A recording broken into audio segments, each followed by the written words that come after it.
Oh, banana. Zebra. Zebra.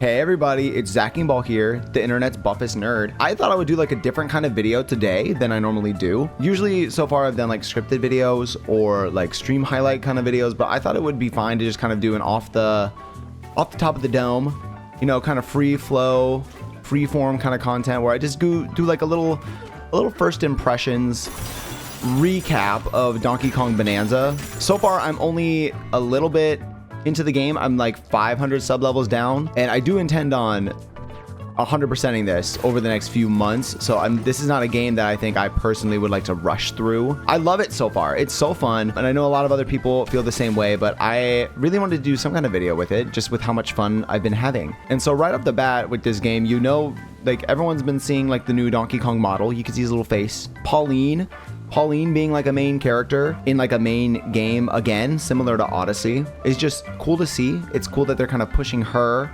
forward. You know, like for the longest time in Mario games has been like Peach and Daisy, and even then Daisy only just recently was in like a mainline game with Mario Wonder, and Rosalina kind of had her time to shine after Galaxy with 3D World. So it's nice with Mario Odyssey and now this game, they're kind of pushing Pauline to be the next main kind of girl, you know, which is, it's just nice to see new characters kind of get a little bit of a spotlight. You'll look at like just the textures and shit. Some of them are a little like but at least on like the character models themselves, like Donkey Kong and Pauline, just very cute together. They have like a little buddy duo. It's kind of giving like Sully and Boo kind of vibes from Monsters Inc.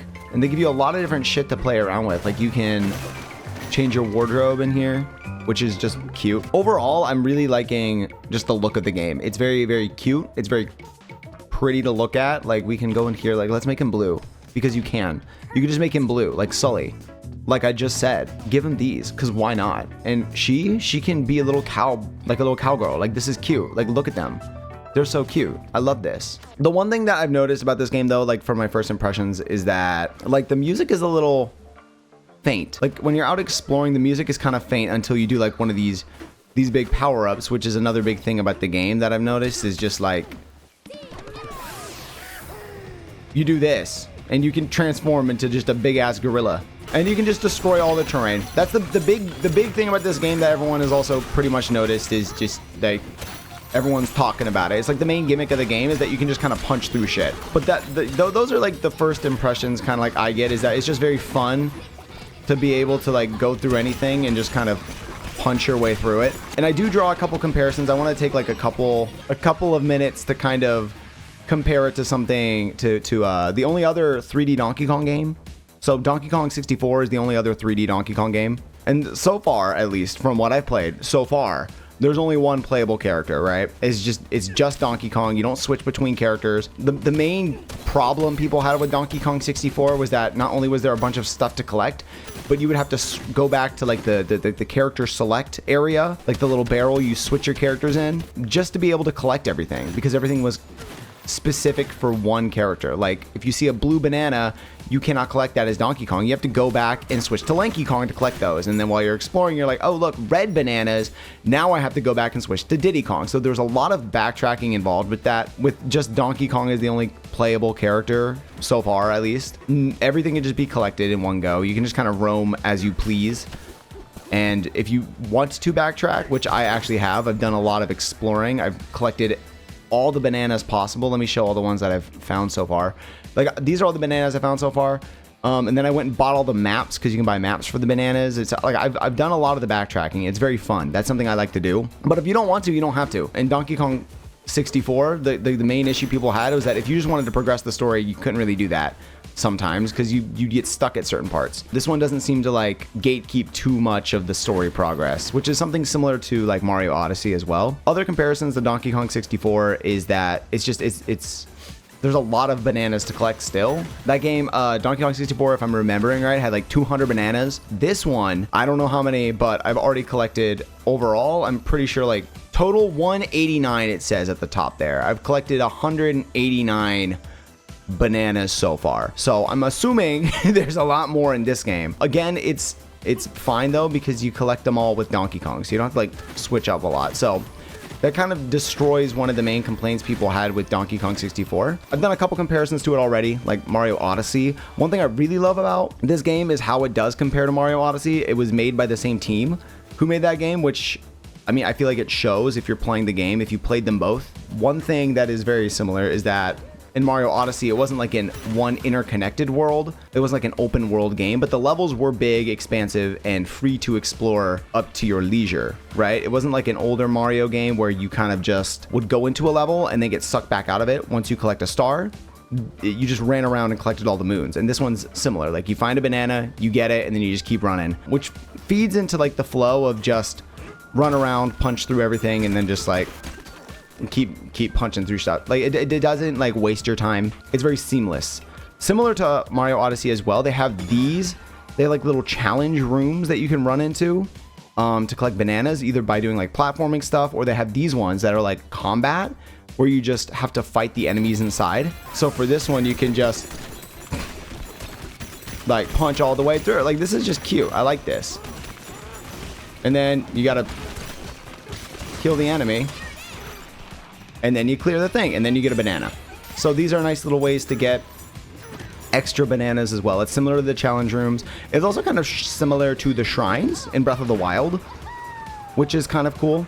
The one thing I do feel, comparing to this one to Odyssey as well, if anybody here loves Mario Odyssey and you're thinking about getting a Switch 2, or you're thinking about getting Donkey Kong, the one thing about this compared to Mario Odyssey is that because so many of the buttons are dedicated to punching, like you have B button to punch down, right? You have the Y button to punch forward, and then you have the X button to punch up. So 3 of your 4 main buttons are used to punch in different directions. I feel as though this leads to like more limited movement overall compared to Mario Odyssey, but then you get these little chunk things. Now, this is a new mechanic for this game too. Like, the chunks, you can throw them at stuff depending on like what kind of texture it is. Like, it can stick to other objects or walls, so you can make little platforms, which is neat. Or you get to like, you get skill trees as you collect bananas. You get as like skill points that you spend on abilities, and so you can get things like this where you can get a double jump if you're holding like a chunk of the earth. You can go surfing on it.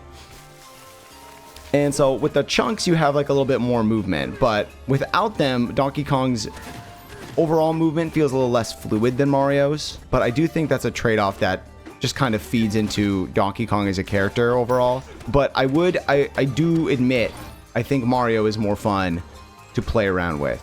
And then here's the other thing that I like about this, right? Is that the game's whole gimmick is like punching through stuff, right? But then it's not aimless. So now to move comparisons to like Zelda open world, right? Zelda's open world games, you're like, there's open exploration.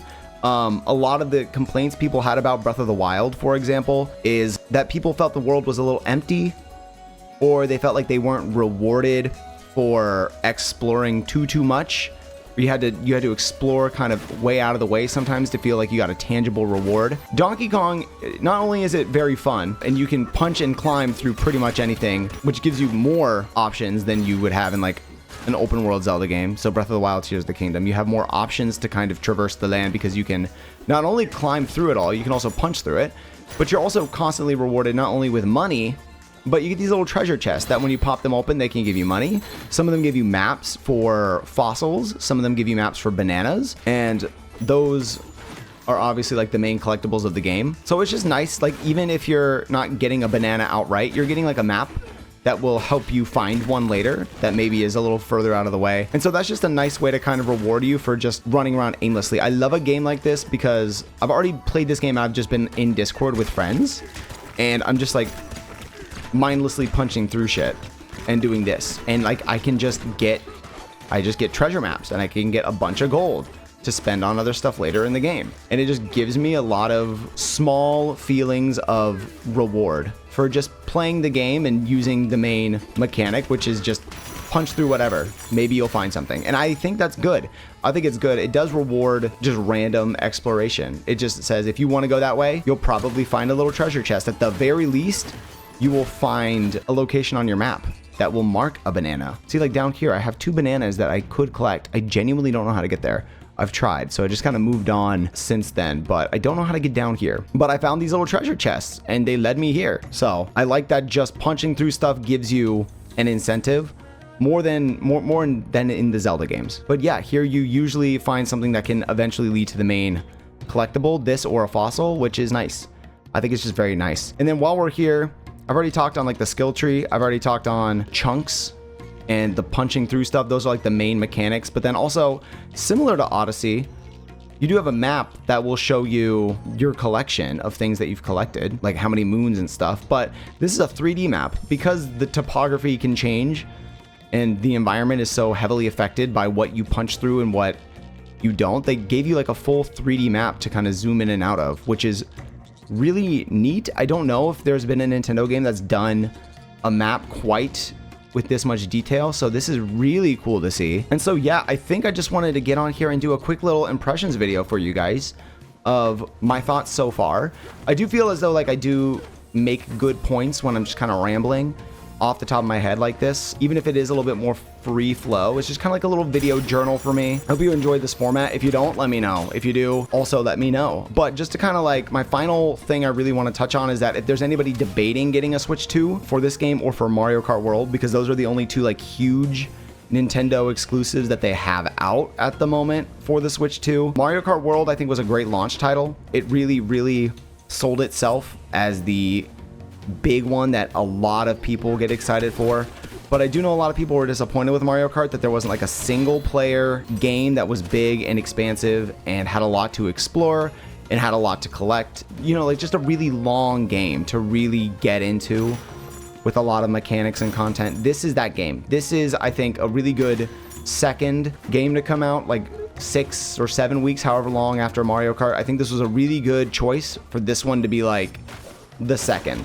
Because I think Mario Kart was the big crowd pleaser, and this is the one for people who wanted more like a single player experience. But it's really fun. You can just like, you can do whatever. You can even like, I have fun just running around punching stuff. Like I just broke the roof to this guy's shop, and you can't do that in Zelda, and you definitely can't do that in Mario Odyssey. And I don't know, it's very simple, but I think it works for me as somebody who loves 3D platformers. So maybe I'm a little biased, but oh, and they also have like a mode I haven't played around with yet, as I'm just kind of running around here. But they do have a mode. Maybe I can get like a clip of it and put it on the screen. But you play around with like the mouse controls too, and you can like craft and paint like little sculptures and stuff, which is neat. I think that's a neat little idea. I do think if you were waiting for a big single player game to get a Switch 2 and have something else to play when maybe your friends can't play Mario Kart or whatever, I think this is a really good game, especially if you like Mario games, and I'm a huge fan of Mario Odyssey. This feels like a natural next step for that studio. This feels like Odyssey 2, which is a game I was waiting on forever, but this to me, in terms of the feel of it and the scope that the team has taken on, this feels like a natural next step for that studio, and I think it's really fun. I think you're going to enjoy it. So thank you for watching. Thank you for enjoying my little first impression / review video for this. I hope you guys really enjoyed this format, because I do like getting on and just kind of rambling about, here's some thoughts I have so far. And if you would like a full review in the future, also let me know. I think once I finish this game, this is not something I'd be opposed to sitting down and writing a full, like, huge script for, to get very detailed thoughts out on. But if you did enjoy the video, please drop a subscribe, drop a like on the video, and leave a comment about what your favorite thing in Donkey Kong Bananza is. And please follow me on all the other socials. I'm at ZackingBall on every single platform. So thank you for watching, and have a great rest of your day. Mwah! Bye-bye.